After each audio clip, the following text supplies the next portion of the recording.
ومن الفساد في الأرض يا عباد الله نشر المقاطع الخليعة والنظر إليها.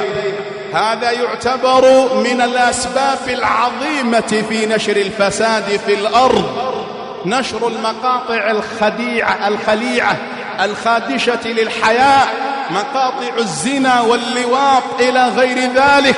وهذا مما عمت به البلوى عند كثير من المسلمين سيما فئة الشباب، وهذا يعتبر من إشاعة الفاحشة بين المؤمنين. وقد توعد الله جل وعلا من يفعل هذا بقوله: إن الذين يحبون أن تشيع الفاحشة في الذين آمنوا لهم عذاب أليم في الدنيا والآخرة والله يعلم وأنتم لا تعلمون. فحذاري حذر من نشر هذه المقاطع والنظر إليها. إن الذي ينشر هذه المقاطع عبر البلوتوث أو عبر مواقع التواصل كم سيفسد من أناس، كم سيصل هذا المقطع الخليع من أناس فيفسد أخلاقهم، كم هي الألوف وكم هي الملايين الذين سيستقبلون هذا المقطع ويكون السبب في فسادهم وزيغهم ذلك الذي أرسل أولا.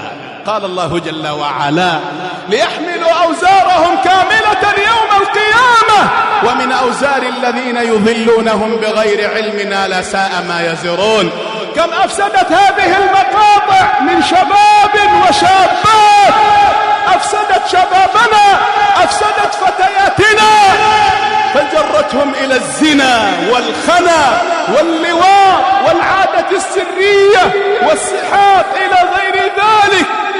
بسبب هذه المقاطع ربما فتحت بيوت دعارة، بسبب هذه المقاطع ربما حصلت الدياثة من قبل بعض الأزواج يرضى الخبث في أهله، وبسبب هذه المقاطع انتشر ما يسمى بزنا المحارم، فقد يقع بعض الناس على بعض محارمه.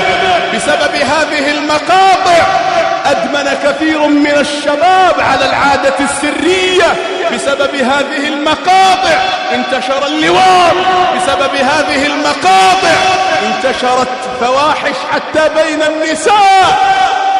تعمل المرأة الفاحشة مع أخرى. ما السبب في هذا يا عباد الله؟ ما هذا البلاء الذي انتشر بين الناس واستصاغه بعض الناس واستجازه بعض الناس وأصبح بعض الناس يسميه بغير اسمه؟ يا الله، بعض الناس يقول بأنها ثقافة جنسية، يا الله، بعض الناس يقول بأن هذا أمر لا بأس به حتى يتعلم الإنسان ما هي العلاقات الجنسية. يسمون هذه المنكرات بغير اسمها ويسوغونها لأنفسهم ويستجيزونها، وهي من أعظم الفساد في الأرض عياذا بالله. فحذاري حذار من هذا المفسد العظيم الذي أفسد شبابنا، دمر أخلاق كثير من شبابنا والعياذ بالله. فمن ابتلي بمثل هذه المقاطع بنشرها والنظر إليها فليتب إلى الله من قريب، ليتب إلى الله من قريب ولا يسترسل في ذلك، فإن مضرة ذلك تعود عليه في دينه ودنياه، في حياته وأخرى.